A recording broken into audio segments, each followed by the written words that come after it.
Jesus' miracles have always fascinated me. If you stay up late enough at night and watch like Discovery Channel or History Channel, you'll hear all the weird stuff about how Jesus' miracles never happened, or the cool stuff in the Bible never really happened that way. What I have found in studying this stuff in depth quite a bit is you have to believe a lot of garbage to try to explain away Jesus' miracles. It's a lot simpler to just accept that they actually happen the way that they happen.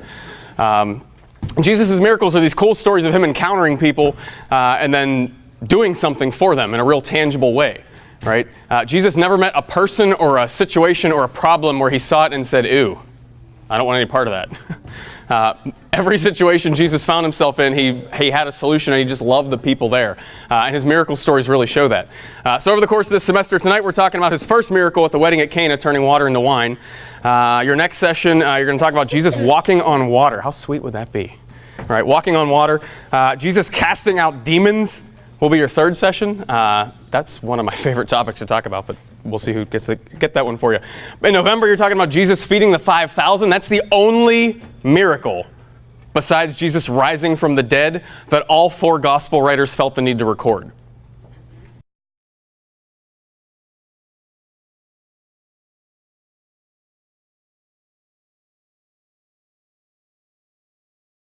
That impressed everybody so much that they all had to include it when they talked about Jesus. He rose from the dead, and he also fed 5,000 people at one time with some loaves and fish. Craziness, right? Then you're going to talk about Jesus calming a storm. Awesome. Healing a blind man and then being born of a virgin. Jesus did some awesome stuff, right? Crazy awesome stuff. So tonight we're talking about the wedding at Cana, which is Jesus' very first miracle. I know you're all super familiar with this, so I'm just going to refresh your memory real quick and read it for you. All right, Jesus' first miracle at Cana in Galilee.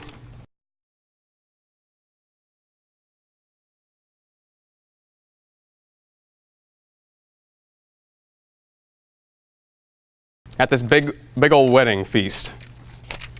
This is in John chapter 2. And it goes like this. On the third day, you're probably wondering, third day from like what? Beginning of John's gospel, Jesus is out doing his thing. John the Baptist is baptizing people. He sees Jesus through a crowd and is like, "That's the guy I'm talking about. Behold the Lamb of God who takes away the sins of the world." That's him. So the third day after that. On the third day, there was a marriage at Cana in Galilee, northern Israel. And the mother of Jesus was there. Jesus also was invited to the marriage with his disciples. When the wine failed, which means ran out, the mother of Jesus said to him, "They have no wine." And Jesus said to her, "O woman, what have you to do with me? My hour has not yet come." His mother said to the servants, "Do whatever he tells you." Now 6 stone jars were standing there for the Jewish rites of purification, each holding 20 or 30 gallons. These are big containers of water. Jesus said to them, "Fill those jars with water." And they filled them to the brim. And he said to them, "Now draw some out and take it to the steward of the feast." So they took it.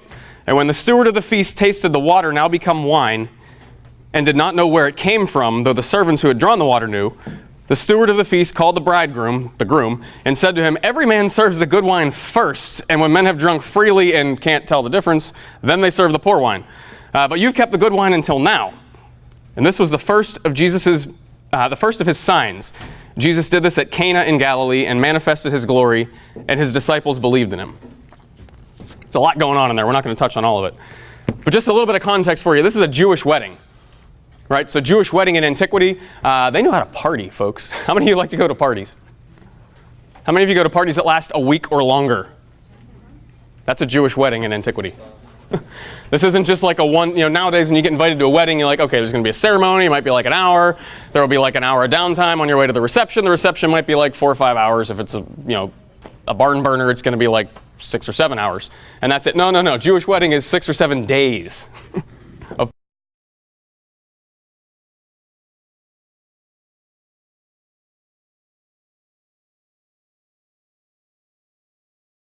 partying. It's a lot of partying going on at this wedding, right? And this is where Jesus is invited to this thing. Did you catch it in the gospel tonight that some of Jesus' adversaries said he's a glutton and a drunkard because he hung out with tax collectors and sinners? His first miracle was done at a 7-day party. Jesus was a normal dude that did normal stuff. He hung out with normal people. And he did some abnormal things. These 6 stone jars that hold 20 or 30 gallons. I know it's late. You've been at school all day. I'm going to break down some math for you. 20 or 30 gallons. This is over 120 gallons of wine. 120 gallons. For the adults in the room, let's break this down a little bit more. That's 60 cases of wine, or over 700 bottles of wine. That's a lot of wine. Now, I can tell you, at my wedding 8 years ago, we served $5 bottles of wine, and we had like 4 or 5 cases of it. But this was the best wine the steward of this feast had ever tasted. He was shocked at how good this was. So today, the going rate for a decent bottle of wine is like 25 bucks. So Jesus' net economic gift to this couple is like $17,000 worth of wine.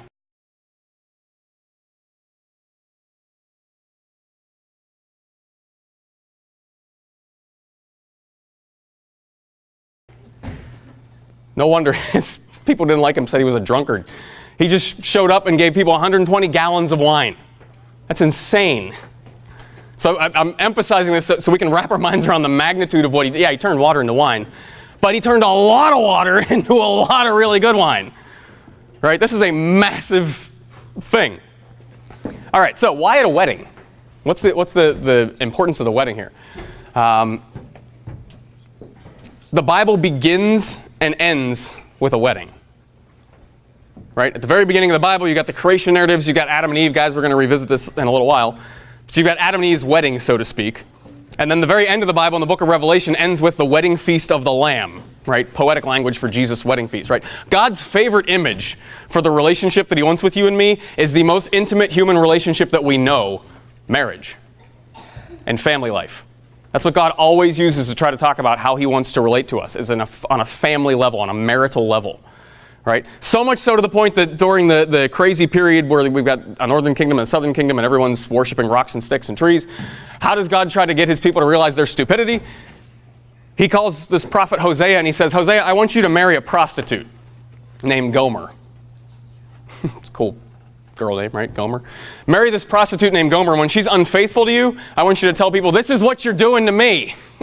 You're being unfaithful to me, right? Marriage is the primary image that God likes to use of his relationship with us. Jesus calls himself the bridegroom all over the Gospels. He is the groom, and he doesn't feel the need to explain that image to anybody because they understood the scriptures, right? He is the bridegroom. By the way, at a Jewish wedding, whose job do you think it was to provide the wine? Yeah?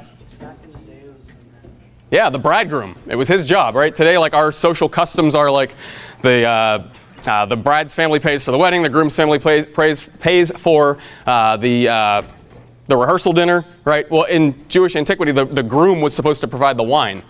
So Jesus walks around saying, I'm the bridegroom. Well, what did he do at the beginning of his ministry? He provided all the wine necessary, way more than was necessary, right? He's trying to be the bridegroom. So that's kind of cool. Second interesting point, Mary was there. And I would submit to you that Mary wasn't just there. The point of the story is about Mary. The way that John tells the story, it's about Mary.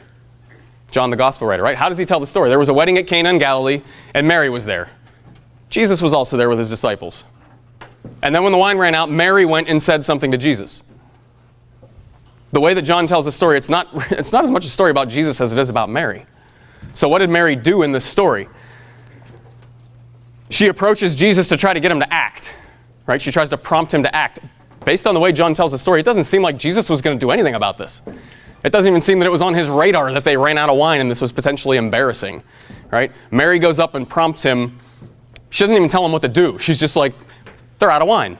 And then she steps away, right? And then what does she do? She goes to the servants and she says, just do whatever he tells you to do, right? You almost get the feeling like she's trying to tell them, however crazy it might be, just do whatever he says, and it's all going to be okay. And then she just kind of steps back and lets it happen. It almost makes you wonder, it certainly makes me wonder, like, what had she seen before that led her to believe that Jesus could do something crazy, even if it sounded insane?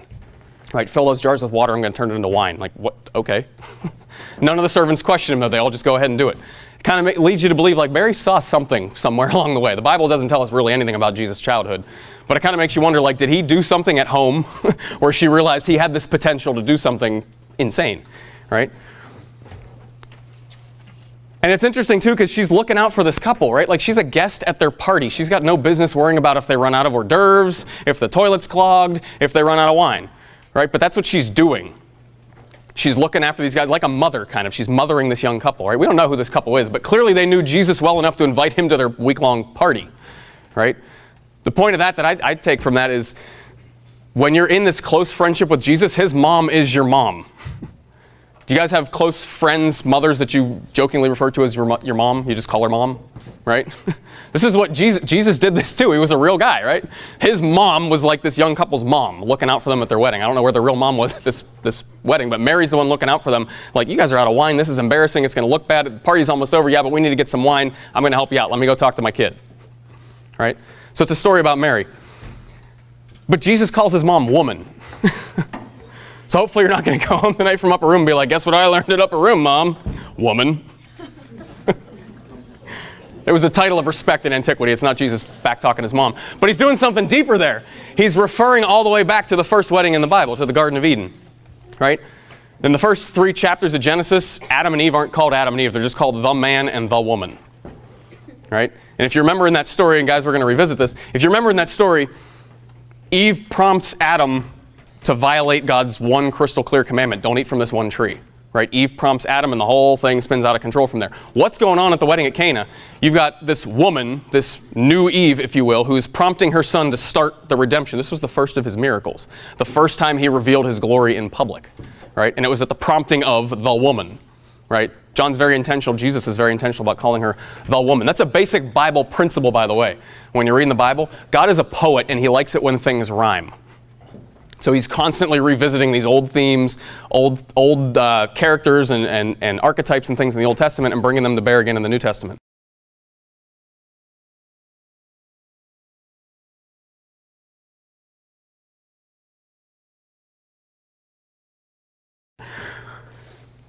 So last point here, getting back to that wine, why was the is the gravity of this miracle the fact that Jesus made so much wine and it was so good and it was at the end of the party and all that sort of stuff? No.